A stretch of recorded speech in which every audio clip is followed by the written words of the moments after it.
Bonjour à tous et bienvenue dans notre Zoom en compagnie de Thierry Delcourt. Bonjour monsieur. Bonjour. Thierry Delcourt est pédopsychiatre, l'auteur de plusieurs ouvrages de psychiatrie clinique. Il publie cet ouvrage « Je ne sais plus qui je suis », publié chez Max Milo. Thierry Delcourt, alors vous entendez quotidiennement, dites-vous dans votre ouvrage, vos patients vous dire « J'ai peur, je ne ressens plus rien ».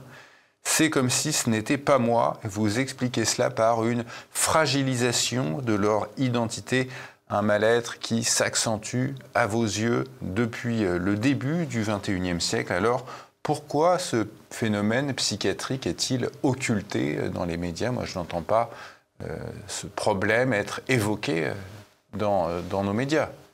Alors, ce qui est évoqué maintenant, c'est quand même une souffrance considérable des adolescents. Alors, bien sûr, on a toujours tendance à majorer les choses, à dramatiser, c'est-à-dire à dire finalement tous les adolescents vont mal. Heureusement, non. Il y a un certain nombre d'adolescents qui vont bien, mais ceux qui vont mal vont de plus en plus mal. Et il y en a de plus en plus, puisque vous dites que les psychiatres sont submergés par les demandes de soins. Exactement, exactement. Et submergés parce qu'effectivement, cette fragilisation dont je parle, il y a différents degrés dans la fragilisation. Il y a une hésitation, un doute qui fait partie de l'adolescence et même de l'adulte jeune, c'est-à-dire qui je suis, où vais-je, dans quelle étagère, voilà, dans quelle étagère, comme vous dites. Donc ça, c'est quelque chose qui a toujours existé, enfin toujours en tout cas, qu'on a connu, nous, nos générations. Mais là, c'est un degré de plus, c'est-à-dire le je ne sais plus qui je suis et je ne ressens rien, c'est-à-dire qu'à un moment donné, il y a une perte d'identité, il y a une perte de consistance de la personne qui forcément va être en désarroi par rapport à ça. Et cette perte de consistance fait que, finalement, c'est comme si on était à la merci du moindre coup de vent, vous voyez, et de la moindre situation qui va déclencher des réactions hypersensibles, qui va déclencher des réactions de souffrance ou des réactions de violence, puisque vous savez qu'on en parle beaucoup en ce moment, ces réactions de violence, ou des dérives qui sont une façon de dire, voilà, j'ai trouvé qui je vais être, je suis pas homme, je suis fille, je suis né dans le mauvais corps, donc voilà. Et à un moment donné, trouver des solutions qui sont de très mauvaises solutions parce que, en fait, ce sont des solutions prises à l'emporte-pièce dans un espèce de personnage qu'on construit. Et ce personnage qui est construit comme ça s'éloigne de la réalité profonde de l'être et finalement de ce qui peut être à l'intérieur. Et tout le chemin et tout le travail que nous avons à faire en tant que pédopsychiatres, c'est finalement de reconnecter au réel. Reconnecter au réel et reconnecter à quelque chose de soi-même, de façon à pouvoir construire ou restaurer. Parce que parfois, c'est à la suite d'une situation, d'un traumatisme, d'un harcèlement, de différentes situations, que l'enfant, l'adolescent ou même l'adulte jeune, finalement, va être en désarroi et va se décaler. Et va, d'ailleurs, par rapport à ce que vous disiez tout à l'heure, je ne ressens plus rien, va se dépersonnaliser. On va y venir à ce phénomène de dépersonnalisation. Les principes fondateurs de l'identité, quels sont-ils? Alors, le premier principe fondateur, c'est l'image du corps et l'expérience. L'image du corps, c'est effectivement, pour donner un exemple, c'est tiens, regarde, on se regarde ensemble dans la glace, regarde, oh, comme tu ressembles à ton père, voilà, ou à ta mère, voilà. Et à un moment donné, il y a quelque chose qui se constitue déjà dans le regard et une forme d'appropriation de son corps. Ça, c'est la première étape. La deuxième étape, et c'est là où il y a un gros problème en ce moment, c'est l'expérience. Vous savez bien qu'avant, les enfants accumulaient des cubes, faisaient des caplas, faisaient des Legos, faisaient des... En ce moment, de plus en plus, les enfants sont sur des écrans, dans une position passive. Cette position passive empêche justement cette expérience qu'on appelle, nous, psychomotrice et même sensorimotrice, qui fait qu'il va y avoir une traduction entre ce qu'on ressent, ses éprouvés, ses émois, et la façon dont on va agir sur le monde, agir sur les objets, agir sur les personnes, et donc avoir une forme d'appropriation de soi-même. Voilà, c'est vraiment les deux éléments de base très, très importants. Ensuite, il y en a d'autres dans l'amorce de socialisation, c'est-à-dire ce troisième élément qui est de passer d'une position d'être le centre en tant qu'objet d'amour des parents, si c'est le cas, et heureusement c'est souvent le cas, à devenir un parmi les autres et à pouvoir s'identifier comme un parmi les autres et ne pas être à la merci de la moindre parole critique, etc. Ce phénomène de fragilisation identitaire, qu'est-ce qui l'accélère dans notre société? Alors, la première chose, c'est en ce moment l'emprise des nouvelles technologies. Et surtout la façon dont on les utilise. Mon propos n'est pas de dire voilà, c'est mal, etc. C'est la consommation et l'utilisation. D'ailleurs, on en parle beaucoup en ce moment avec la commission d'enquête parlementaire, avec un certain nombre d'éléments comme ça, qui fait que finalement, si un enfant très tôt est placé devant les écrans, il va subir et il va ne pas exister, si vous voulez. Donc ça, c'est vraiment cette fragilisation dans la construction de base. Et quand la construction de base est atteinte, ce qu'on a perdu à un moment donné, on ne le rattrape pas. Pourquoi en ce moment il y a on pourrait dire, une épidémie de TDAH, de troubles de l'attention avec hyperactivité? C'est vraiment directement lié à cela. Aux écrans. Aux écrans et au contexte. Et à Internet. Voilà, au contexte. Voilà, c'est-à-dire, alors c'est pas que ça, bien sûr, mais en tout cas, ce qui est important, c'est qu'à un moment donné, l'attention, c'est quelque chose qui se construit. Il faut avoir un minimum de consistance pour être attentif à quelque chose.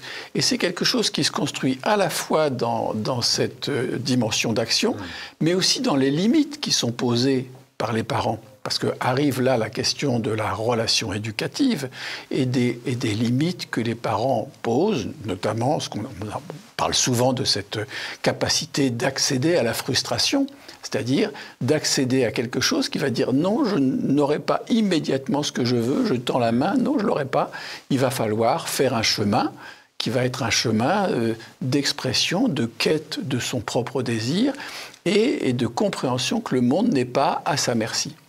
Et donc, c'est quelque chose qui est en ce moment très problématique, à la fois par rapport à cette question de l'emprise des écrans, et à la fois parce qu'il y a vraiment un gros problème éducatif en ce moment. Alors, je ne généralise pas, bien sûr, il y a des familles qui fonctionnent très très bien à ce niveau-là, mais comme si finalement faire preuve d'autorité face à son enfant devenait quelque chose de coupable pour les parents, et que finalement, ils n'osaient pas, à un moment donné, poser une limite. En plus, poser une limite... La fameuse éducation positive. Voilà. Les excès de l'éducation positive. Autant une éducation bienveillante est importante, parce que voilà, c'est valoriser l'enfant, mais en même temps lui dire... Voilà, mais le cadrer, c'est-à-dire non, ça c'est non, voilà, c'est tout. Et que l'enfant, à partir de là, accède à quelque chose, grandisse. C'est vraiment ça, grandir. Et donc, avoir une consistance et s'approprier son propre désir, si vous voulez. Au-delà de cette suractivité, de cette hyperactivité que vous évoquez, comment elle se matérialise, la fragilisation de l'identité chez les individus? Alors, elle se manifeste à plusieurs niveaux. Déjà, ce qui rend, moi je dis comme ça, ce qui rend fou, c'est un message contradictoire. C'est-à-dire, tu es libre, tu peux faire ce que tu veux, et en même temps, il y a toute une série de contraintes, voilà. Et ce qui se passe, par exemple, quand un enfant arrive à l'école, où il a l'illusion que finalement il va pouvoir être dans un champ et dans une jungle où il pourrait faire ce qu'il veut, ben non, il y a des limites, il y a des choses qui sont posées. Tu n'es pas un petit dieu. Voilà, tu n'es pas un petit dieu, tu n'es pas un petit roi, et voilà, des limites sont posées. Et donc, dans ce message contradictoire, à un moment donné, la première réaction des enfants, c'est une réaction de violence. La frustration. Violence par rapport... Voilà, le monde ne se plie pas à moi, donc voilà, je vais essayer de taper sur l'autre, etc. Enfin, tout ce qu'on connaît. La deuxième réaction, c'est une forme de repli. C'est-à-dire, voilà, il y a quelque chose que je ne maîtrise pas, et donc il y a une petite réaction, on pourrait dire dépressive, comme ça, sans dire que c'est une maladie, et qui va amener à ça. Et puis surtout, par rapport à ce qu'on a un petit peu évoqué tout à l'heure, cette question de se sentir une personne. La dépersonnalisation, c'est quoi? C'est à un moment donné se diluer. Ce qui se passe quand on est sous emprise de quelque chose, quelle que soit l'emprise dans laquelle on est. L'emprise de quelqu'un, l'emprise des écrans, l'emprise d'une idéologie, etc., qui va à un moment donné faire qu'on est dépossédé finalement de son libre arbitre, de sa capacité de penser, de sa capacité critique et donc de son existence, quoi. Une emprise dont on ne peut ne pas avoir conscience. Et justement, on n'en a pas conscience. Quand on est en pleine formation et qu'on reçoit des messages, voilà, il faut pouvoir décrypter ces messages.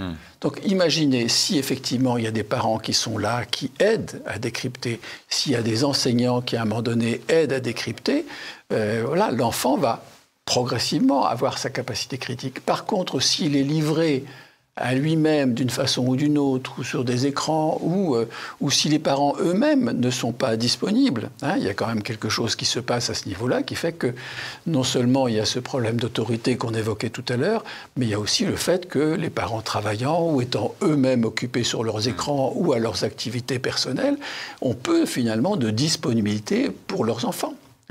Et donc, à un moment donné, ils sont en prise directe avec des messages qu'ils n'arrivent pas à décrypter. Et c'est là que l'emprise commence.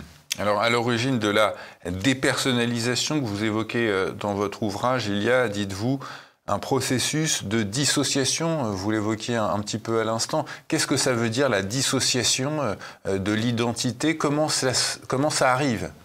Alors ça c'est peut-être l'élément le plus important de ce qui se passe en ce moment. Moi, que je nomme dysmaturité, c'est-à-dire un décalage de maturité. C'est-à-dire qu'on est face à un enfant ou un adolescent qui est comme un petit adulte, comme ça, d'apparence.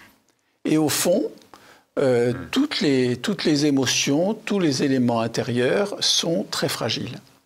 Et donc, il va y avoir une espèce de personnage, nous, ce qu'on appelle un faux self, hein, c'est-à-dire un faux moi, un personnage qui donne le change. Un avatar. Voilà, que si vous voulez, une forme d'avatar, et qui donne l'impression finalement d'autonomie, de responsabilité, etc. Et quand on gratte un peu, eh ben, il n'y a pas ça. Il n'y a pas ça parce qu'il n'y a pas eu ce chemin qui a authentiquement créé cette consistance-là. Et donc, ce décalage va amener à un moment donné à vivre des expériences qu'on n'est pas prêt à vivre. Sur le plan de la sexualité, sur le plan des engagements, on se croit prêt, quoi. On se croit prêt et on ne l'est pas. Et souvent même, les parents poussent à ça. Combien je vois d'enfants qui, à l'âge de 14, 15 ans, ont leur petit ami qui vient dormir à la maison. Hein, les parents disant non, ils font rien de mal. Ils sont un peu dupes. Ils ont envie d'être dupes. Hein. C'est très important, cette dimension de... Oui, on ne va pas être conservateur, quand même. Oui, mais quand même.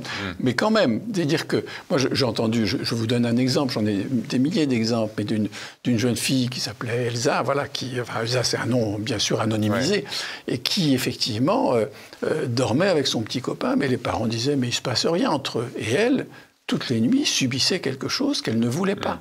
Mais elle n'osait pas le dire, parce qu'il fallait faire la grande personne, si vous voulez.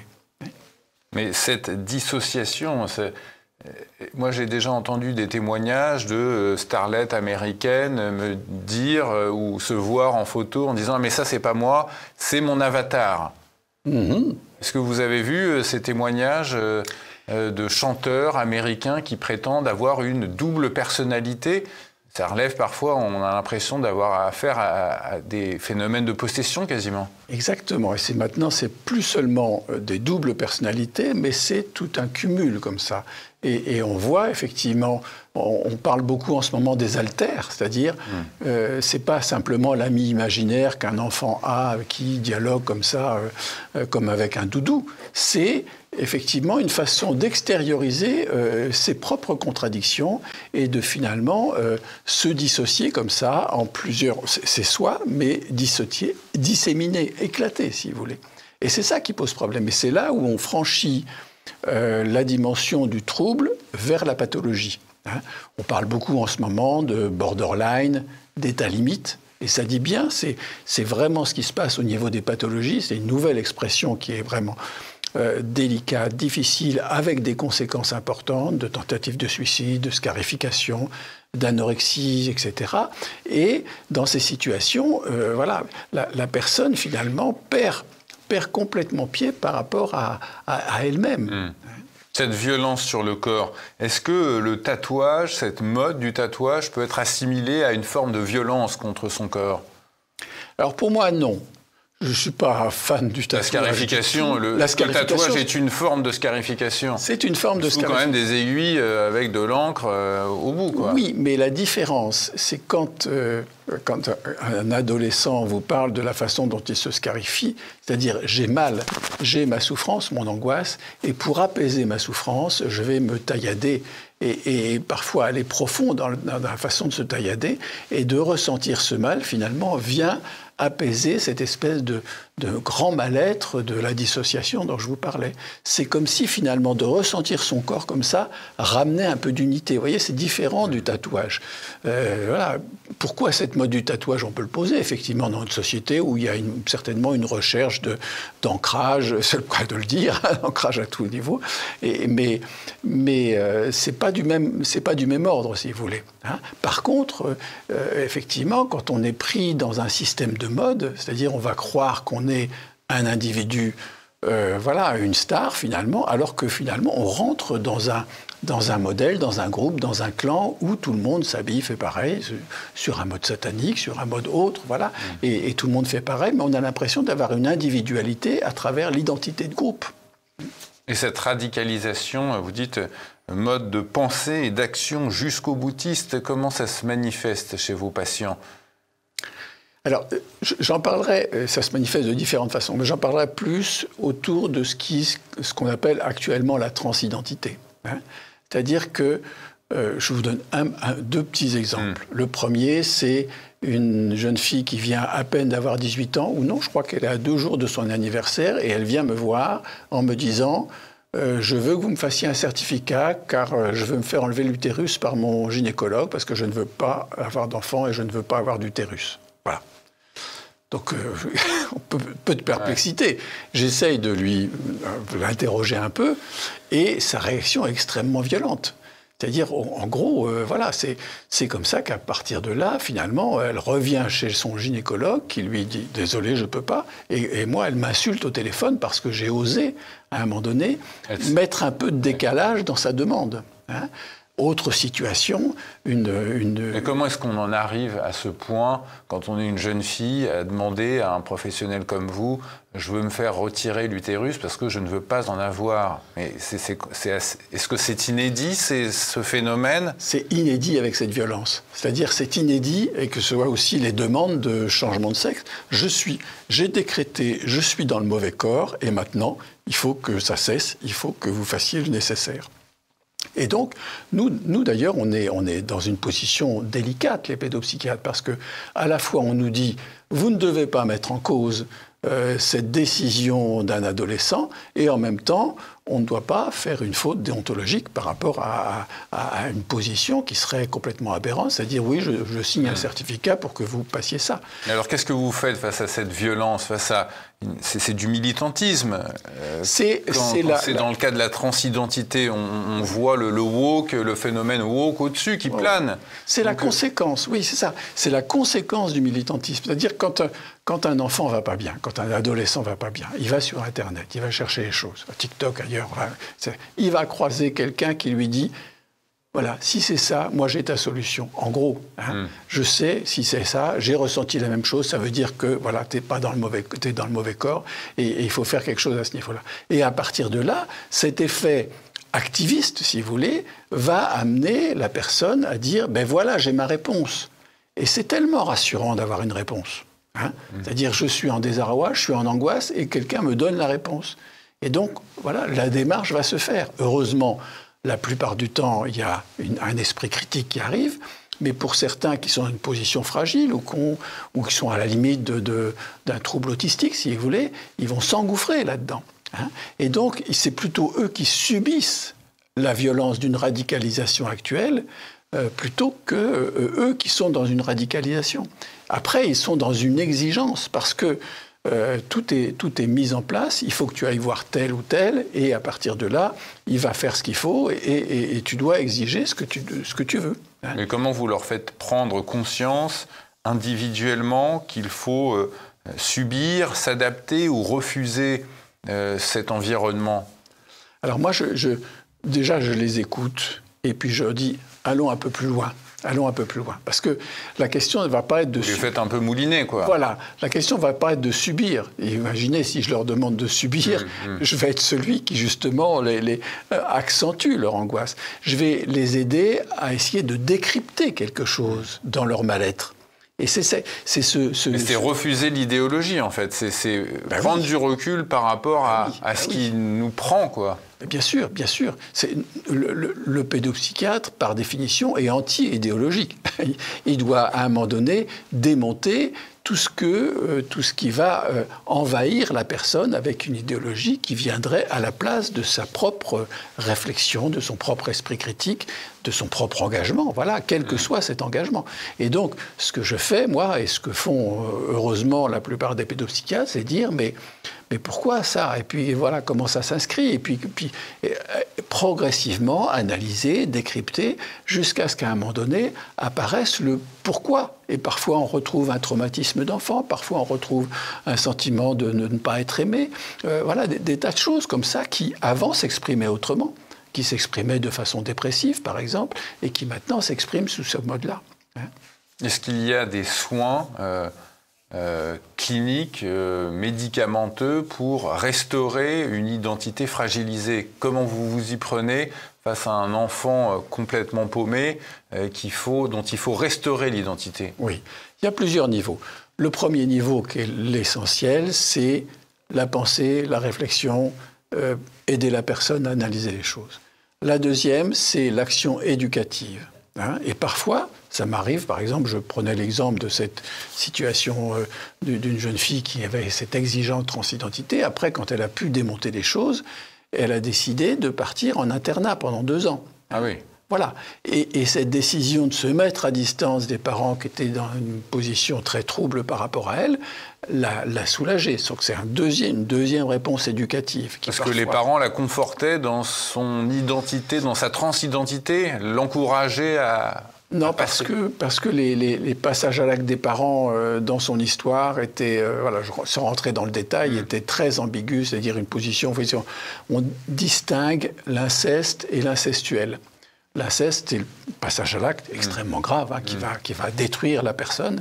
Mais l'incestuel, c'est une espèce de climat, vous voyez, qui est malsain dans la famille et qui, à un moment donné, amène le jeune à surréagir par rapport à ça parce qu'effectivement, il est en désarroi. Et donc, dans son cas, c'était ça. Dans d'autres cas, c'est autre chose. Donc, le deuxième élément, c'est éducatif. Et le troisième élément, c'est qu'effectivement, il faut apaiser l'angoisse, les états dépressifs, des choses comme ça, et parfois prescrire un traitement, y compris des traitements qui, toujours avec une grande mesure à ce niveau-là par rapport aux adolescents. On sait que la France est le pays où les gens prennent le plus de médocs, d'antidépresseurs. C'est ça. Mais parfois, on est obligé, quand il y a une angoisse majeure, quand il y a des phénomènes de dépersonnalisation qui amènent au passage à l'acte, nous, ce qu'on redoute toujours, c'est de se jeter par la fenêtre, ou des choses comme ça, vous voyez. Et on sait bien que chez les adolescents, c'est quelque chose de très imprévisible. Et maintenant, chez les préadolescents, parce qu'on avait avant un taux de suicide chez les préadolescents qui était très très bas, et on a une augmentation ces dernières années considérable par rapport au suicide des enfants entre 10 et 14 ans, vous voyez. Est-ce qu'il y a un passage, je veux dire, quelque chose dans le temps qui se serait produit, qui aurait amené à ce renforcement des troubles de l'identité? Est-ce que, par exemple, le Covid-19 a été un facteur aggravant? Alors oui, bien sûr, bien sûr. C'est pas il y a des gens qui ont tendance à dire c'est à cause du Covid. Non, pas du tout. C'est des choses qui existaient avant. Mais c'est sûr qu'il y a une accélération. Une accélération parce que pendant quelque temps, à la fois, il y avait une espèce de cocon qui se réinstallait et les adolescents se sont mis en cocon autour aussi des écrans, sans contrôle par rapport aux écrans, parce que leurs parents étaient eux-mêmes en télétravail, vous voyez. Et donc, il y avait cette dimension. Et puis, le fait de retourner dans la société, avec une certaine coupure dans la concrétisation des relations, a rendu difficile ce passage-là. Et puis certains ont dit, ben non, moi j'ai plus envie d'aller dans la société. J'ai même plus envie d'aller à l'école. D'ailleurs, le sujet du livre pour lequel j'avais déjà été interviewé ici, je ne veux plus aller à l'école, correspond à ça. C'est-à-dire il y a une augmentation considérable des décrochages et des phobies scolaires qui correspondent effectivement à une forme de refus intérieur ou d'angoisse par rapport au monde. Hein. Et donc le Covid a effectivement, pour un certain nombre, accéléré. Pour d'autres, ça a été la réjouissance une fois qu'ils revenaient dans l'école et avec les copains, etc., et un mieux-être. Mais est-ce que, monsieur, ce trouble identitaire, vous êtes pédopsychiatre, peut aussi se déclencher chez des adultes? Bien sûr, bien sûr. Bien sûr, dans ce livre, là, on est amené à parler, parce que c'est le plus important des jeunes, hein, c'est le plus important parce que c'est là qu'on doit faire la prévention maximum, si vous voulez, mais chez les adultes jeunes, ou chez ce qu'on appelle les adolescents, hein, voilà, il y a quelque chose comme ça, qui est une espèce de flottement, et une difficulté à rentrer dans la vie, à prendre pied dans la vie, à faire l'expérience de la vie, et donc avec un recul, avec un repli comme ça, et des comportements qui sont parfois des comportements aberrants, extrêmes, ou des comportements de mimétisme, de singerie finalement, comme si on était. On revient à ce que je vous disais tout à l'heure, ce faux self, c'est-à-dire une espèce de personnage factice finalement donc qui ne va pas pouvoir réussir sa vie, qui va aller d'échec en échec, si vous voulez. Je ne sais plus qui je suis, c'est le titre de votre ouvrage, Thierry Delcourt. Merci à vous d'être venu sur notre plateau. Merci beaucoup.